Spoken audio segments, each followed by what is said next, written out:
How's it been? Popping it's D. About to react to this vid by Jamari. This is Wannabe comedian walks off podcast over a joke. I see Bobby comedian in the thumbnail. I forgot his name. It's Bobby something. And this other guy is always with Logan Paul. I don't know what's happening exactly, but sure. Let's get the deets. Let's watch. Stand-up comedy is a comedic performance to a live audience in which the performer addresses the audience directly from stage. Some deliver one-liners, some tell stories, some have a shtick, and some just make observations about our society. It can be performed in a comedy club, a bar, and really anywhere you can get a group of people and a microphone together. And it's safe to say that in the world of comedy, it's in your best interest to try and have thick skin. Does it make you more aggressive? What? Elk. No, Joe, you fucking lunatic. Somebody gets in my face, that might cause me to get more lunatic. I eat a little bit of protein. You had to beat the fuck out of people for like 3 decades before you could like chill, smoke a little weed, put on your Little Rascals hat, and just fucking chill out. Because quite frankly, if you're gonna dish it, you have to be able to take it. And most of the content in comedy is, of course, talking about and making fun of different people, societal movements, and situations. Bobby, and so wanna this be leaves comedian? you as an open target to get roasted. In fact, they do entire events about this stuff, and people love it. The roast of Donald Trump, Bobby the roast Lee. of Justin Bieber, and who could forget the roast of Charlie Sheen. Your nose is like my ass. There's nothing you won't shove up there. Celebrities literally choose to sign up for these events and willingly get roasted, sometimes in front of millions of people, all because they're not insecure individuals. Most of them, in fact, are not even comedians, but athletes and actors and other notable people. And when comedians specifically get together, like they often do so on podcasts in the current day, they love to get jokes off at each other's expense. And one of the people who I can say are the best at roasting other comedians has to be Bobby Lee, who to me is the greatest Asian comedian of all time. There's just something about his unmatched ability to make any situation funny, and to me he is a true comedian in every sense of the word because he never turns off. It's like he's always ready to entertain and put on a show. He just sticks to his shtick, and it's hilarious. So when I was 9, I was brutally by... Okay. You can't say brutally. Why? Because that's a curveball. Why is that? Don't say brutally. And look at Chin now. It's not a curveball. Don't say brutally. You didn't add some All right, don't add. adjectives there. So when I was 9 years old, every day for summer. You can't throw shit in there. Why? Because you fucking... I can't.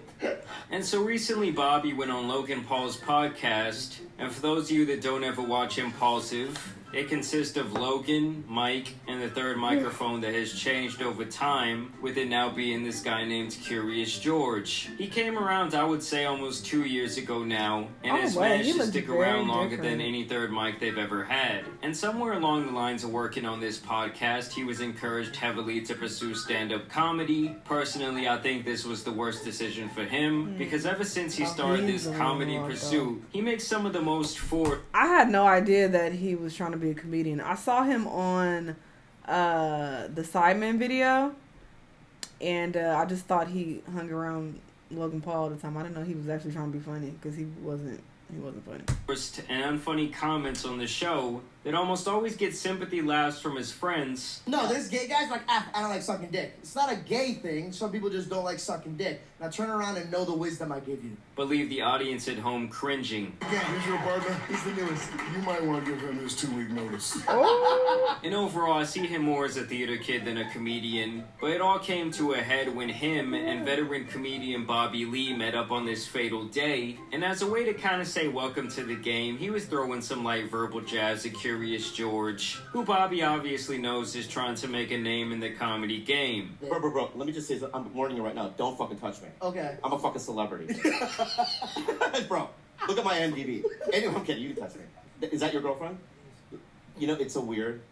Without fame, you wouldn't get that. This is what people Look in at comedy his call stomach moves busting out. your balls. Basically just lighthearted jokes at someone's expense, and comedians do this to each other all the time. And he about Hell, to me get and my mad? friends used to absolutely destroy each other back in the day. I feel like it's a very common pastime for men, and George was okay with this at first. Everyone was joking around with each other, and seemingly having a good time with some verbal sparring, seeing that they all talk for a living. But around an hour into the show, George decides to try and open up about the hardest moment in his life to Bobby fucking Lee. This year's my life. I gained 40 pounds of weight. I was really, honestly, if I was not I was. He sped this up. I probably would. And it was really, really bad. I never told anybody about it. Wait, what did he say? I was really, honestly, if I was not Christian, I probably would. And it was really, really bad. I never told anybody about it. And it was pissing me off because it was the most exciting years of my life. I was getting everything I've ever dreamt about. Money was no longer an issue. Not that it ever was, even. Like, I just couldn't understand why I got everything I've ever prayed for, but yet I was so unbelievably depressed. When I was at Five Guys, I make that reference because I remember I do evaluate a lot of things and reflect. And when I was at Five Guys, it was simpler. It was me with my friends. It was holding on to things that I shouldn't be holding on to. For example, my career, my finances, my position in life. And when I realized that once you let it go and just really enjoy it, in a cocky way, but like, dude, this put me on a very strong map, and it made a lot of my avenues blow up. So I'm very blessed, but I didn't know I was going to be here. So It's like that's... You know? In doing this, he completely killed any momentum the show had, and Bobby definitely let him know this. It was just a long monologue. He was just waiting. Let me just say something. I love what you were saying. It was very long. That's usually 8. Yeah. That's usually... It was at this exact moment that this man was broken. Comedians suck. No. I hate comedians. No, I want to say something. Sebastian sucked, left me on red. You suck. First of all, don't touch me. Yeah. Do not touch me. My bad. Thank you. All right. And then he makes one of the worst mistakes you can ever make and insinuates that Bobby Lee, a well-respected veteran comedian, doesn't write his own material. Yeah, we just need writers to edit that down. Monologue. Usually when I do my comedy, I don't have writers in the room. I actually write my own stuff. Okay, I can tell. That's almost like telling a rapper they don't write their own bars. It's just disrespectful, especially coming from a rookie who really only ever got a shot because he was down on his knees for Logan Paul. Ooh. So after this, George spent the rest of the podcast like a little girl pouting in the corner. I'm serious when I say his ego would not allow him to go on, and he was making this shit awkward. And after Logan made a side comment about it, this dude just walks off the podcast and takes an Uber home. He is clocked out. Yeah, I know. George has been under a tremendous amount of abuse. No, Stop, George. I want you over here with me. And now we're going to have to deal with the fallout of this episode. that's Logan, Mike.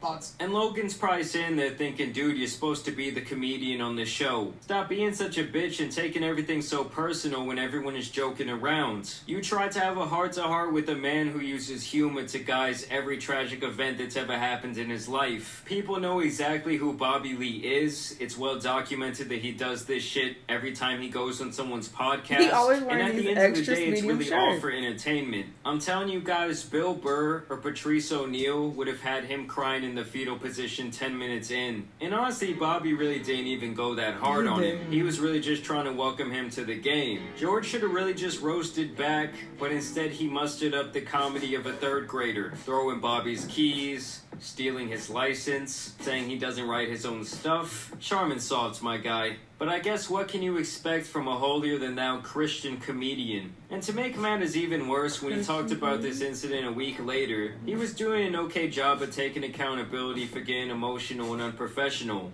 I got butt hurt, and it was something that I got to take accountability for. Like, I get a little emotional, and I'm not too mad at it because my emotions are what make who I am, for sure. But then he ruins it all by saying this. I can't apologize the fact that, like, when I'm watching these kids comment what they're commenting, in my mind I'm like, ooh, I'm in your head. Oh, no. You got her healed. It gave me a superpower, bro. It made me realize, like, oh, I really don't care. Before I would say I don't care, and now I'm watching, I'm like, ooh, I do care. I want it. I want to be in their heads more. Like, I like it. Don't try and act all unbothered now after you were crying in the Uber storming off like a child. At the end of the day, you were tryharding during a very casual conversation and got burned. You thought you were Jaden Smith trying to talk about the state of our society and everyone told you to shut the hell up. I just get the feeling from this guy that his ego is so enormous, but it's only because it has to be to cover up his even bigger insecurities. I'm telling y'all, when this dude was first on this podcast, he was pretty cool, but now he's trying way too hard to be something he's not. Y'all let me know what y'all think down.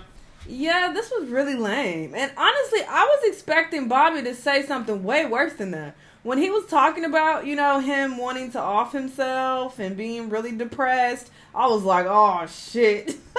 He about to say something super insensitive, but he didn't even comment on that at all. He just said his story was long. He said he was long-winded. He didn't even directly speak about your experience or try to minimize it or anything. He didn't even make a joke about you being depressed. None of that. He just said you were talking too long. And you got mad at that and walked off? Like, what? As a comedian, you have to have very thick skin because you're going to do stand-up and people are not going to fuck with it. They're going to boo the shit out of you and that's going to crush your spirit apparently because if you can't even take this, good luck, brother. Good fucking luck. Y'all let me know what y'all thought. Let me know what other videos you want to watch and I'll see y'all in the next time. Bye!